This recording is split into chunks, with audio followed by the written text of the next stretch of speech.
नमस्कार मित्रों, आपका स्वागत है दिव्य सागर चैनल में।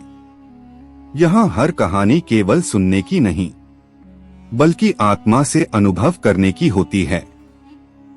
आज से हम शुरू कर रहे हैं एक पावन यात्रा, गरुड़ पुराण की अमूल्य कथाएं, जहाँ भगवान श्रीहरि विष्णु स्वयं गरुड़ जी को जीवन, मृत्यु और आत्मा के रहस्यों का ज्ञान दे रहे हैं।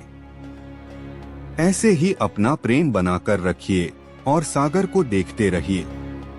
आइए आज की पहली कथा प्रारंभ करते हैं। मृत्यु के बाद आत्मा की यात्रा। श्रीहरि विष्णु और गरुड़ संवाद। एक दिन भगवान विष्णु वैकुंठ धाम में शेषशय्या पर विराजमान थे। गरुड़ जी फोल्डेड हैंड्स के साथ उपस्थित थे और उन्होंने एक अत्यंत जिज्ञासु प्रश्न किया। प्रभु, मृत्यु के बाद क्या होता है? आत्मा कहाँ जाती है और उस आत्मा को क्या सहना पड़ता है?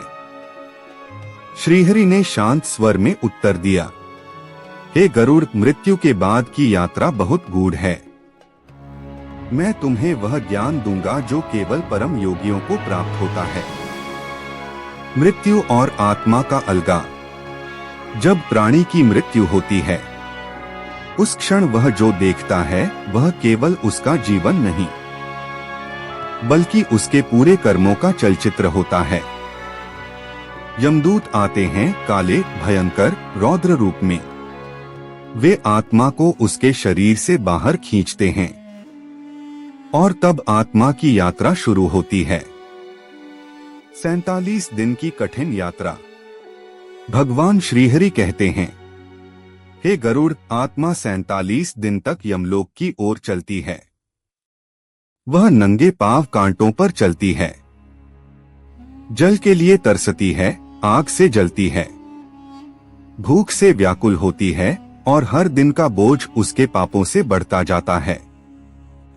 यदि उस आत्मा के पीछे परिवार वालों ने श्राद्ध और पिंडदान नहीं किया, तो वह और अधिक कष्ट भोगती है। श्राद्ध और तर्पण का महत्व।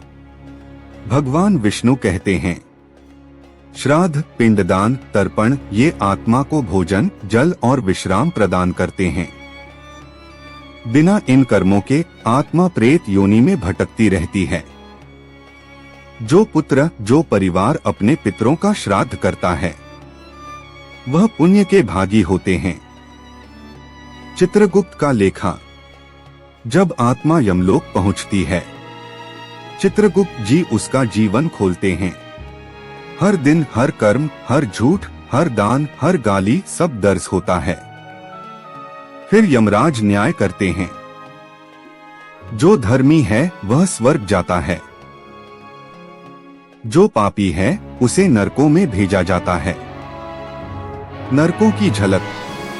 भगवान विष्णु कहते हैं, हे गरुड़, नरक अनेक प्रकार के हैं, परंतु 28 नरक ऐसे हैं जो सबसे भीषण हैं।